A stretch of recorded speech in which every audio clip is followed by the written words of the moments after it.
So let's do the heroic side now, Protalis, because I found this a very interesting team, because I know actually when they were at their peak, people basically, it's one of the rare times I've ever seen where people actually consider the entire team to be fraggers. I was just about to back that up, actually, by looking at some of their numbers from the start of this tournament. A couple of their victories, there have been occasions where they're all really close to each other on the scoreboard. I think it was their victory over Vitality. There was only something like 9 kills between the entire team on the scoreboard at that point in time. And it's pretty rare that you see everybody in the team stepping up and putting in work like that. When it comes to the fragging on a roster, normally you've got to give some kind of allowance to a supportive player, for example, because obviously they're going to be sacrificing their own gameplay to elevate their stars. So that seems to indicate to me that they have a very well-drilled system within the heroic side, and that there perhaps aren't too many egos fighting in that squad to be determined to grab all of the space. And if they can try and leverage that in this matchup against Astralis, I think that's where they could really find some strength, because as we sort of talked about Astralis being dependent on a Dupree or a Magisk, or both of them really coming into their own to dominate this series, if Heroic can have one of these performances where they're fairly balanced across the entire team, then it gives them a lot of room to maneuver in this matchup against a squad that can be quite scary from a mental perspective. Who have you got, Alan? Who's good on the heroic side for you? So the players that excite me the most are actually Stavin, Tezes, and Refresh as like a trio, because I view all of them as reasonably complete players, considering they haven't played at the top for all that long. And they're quite versatile. They can play different roles. They can use their spawns and stuff like this. And this just gives you so much power on both sides of the map. And Heroic's definitely a team that probably play off spawn more than any other team in Counter-Strike, and they can really abuse that. So for me, those three are really crucial to the way they like to play, and gives them a lot of, adaptability. They can play a lot of different setups on CT side, T side, so many options. So I think that's a huge bonus for Heroic. I'll give a shout out to Shush as well. Obviously, we saw him at Flashpoint 2 or Mad Lions. For me, for people that don't know much about him, the parallel I'd give is Brolan. I think they're reasonably similar players, very similar roles.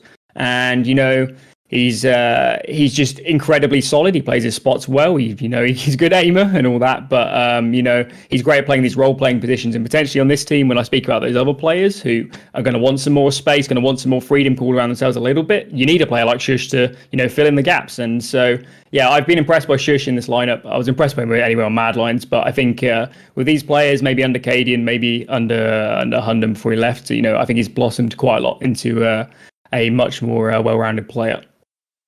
Even though, when I say this following statement, people are just going to bring up the fucking Pro League clutch and go on and on about Cadian and Heroic, etc. Right? Realistically, for me, the reason why I actually always felt like, as much as people hyped the teams that did well online, and obviously Heroic last year was #1 in the world, literally, as much as they were hyped, the reason I felt like a lot of people didn't quite buy into it as much as they were implying is because whenever people had those discussions of like, who are the top 5, the top 10 players in the world, like, where was Cadian in that mix? Because by the numbers, it would have been justified. In fact, if you even look at what he was doing, he was literally the top fragger, had one of the best ratings in online play, is the AWPer, and was the IGL all at once. Like, logically, if anyone really bought that was totally legit, they should have actually been hyping the fuck out of this guy. Like, that's incredible. So that's one thing I want to actually ask in this particular sense is, like, one of the things I have, like, I think it's even logical if you think about the fact that people are saying all 5 players frag out. It's that, yeah, as a result, though, the reason they're not #1 is they have, like, a really nice, like, level of performance across the team, but do they really have the one superstar player? That's what I wonder about. Because, like I'm implying, Cadian on paper had the numbers to do it earlier this year. It's just I don't really know if people really, like, in the server, do they feel like, does it really feel the same as playing ZWoo? Does it really I don't that's why I don't really know if the numbers translate. So what I want to ask you guys, it could obviously be Cadian, is there a player of these 5 that, like, if Heroic one day is going to be the #1 team again, presumably you'd want them to have one of the best players in the world. It tends to be a factor that sends you towards the top. Which of the 5 players would you pick? Like, who's your tip to become the next great Danish player from the players in Heroic? Alan, give me yours first. I think I'll go with Tezes, actually. I think he was certainly a player even, 3 years ago. I knew very little about, and since then blossomed amazingly. And I know a few people that played with Tezes, and they always say incredible things about him, even from lower level teams, already showing the signs of a great player. And for me, when he came into the previous iteration of Heroic, I had my doubts whether he could play at this level. I had my doubts whether he could perform against some of these top players because, you know, you can frag epically well at lower levels, but it's a different kettle of fish when you're playing against, you know, teams that are prepping well. They've got great defaults, you know, team plays amazing. So the way Tezes already has played on Heroic throughout the iterations of the lineup, for me, has been incredible. I think his upside mechanically is insane. I think he makes good decisions. Just from here, it's just, you know, obviously when we get back to LAN, that will be a factor, but just becoming a more complete player, potentially being a bigger vocal part of the team, perhaps calling around himself a little. I think he's definitely on the right tracks, and I see all the makings of, you know, a player that, you know, could definitely be the best player in Denmark in a few years. Who are you going with, Protalis?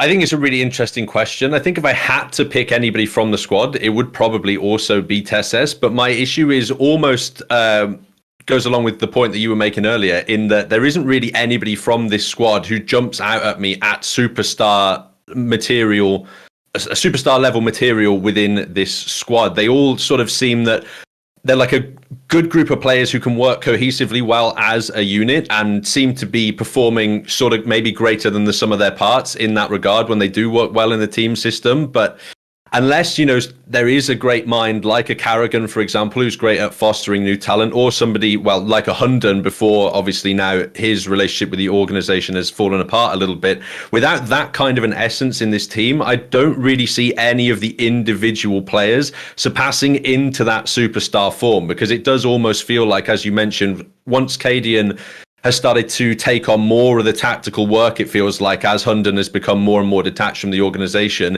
his individual capacity at looking like a superstar player has also diminished, presumably with the amount of external work he's got to take on strategically.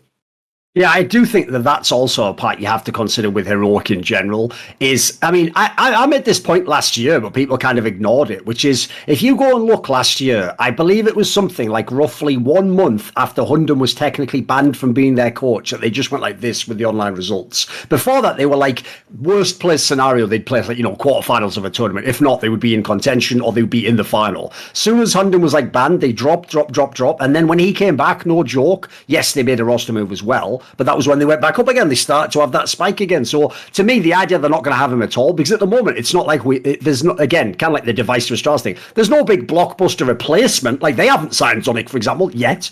Maybe they will, who knows? Could be up on the table. So I do think that's a factor that also might make this team not as great as were earlier this year, when obviously, you know, like 4 months ago, them and Gambit were basically the two teams you wanted to see in every major semi-final, final, etc., etc. So I also think for me, it's a tough one on this one, because I do think like most of these players are good. Like they all certainly seem like they belong in tier 1, maybe not all on these teams, etc. My issue is this, like if I go with eye test, I'm often, when I say that, usually talking about like mechanics. I'm just talking about like how skilled do they look. I think that eye test, Tessus looks amazing. Like I actually do think when I even first saw this guy, I was like, this is like another config, mate. This guy's aim is bonkers with the AK. But the problem is, obviously, then you have to ask with the eye test of like the style of play. Did they got the smarts? He definitely has some to level up on that regard. You know, he's very inexperienced in that sense. But I could see him being very good in the air. I know the one that a lot of other analysts really love to hype is Stown or Steven, whatever you want to say it as. It depends if you're Danish.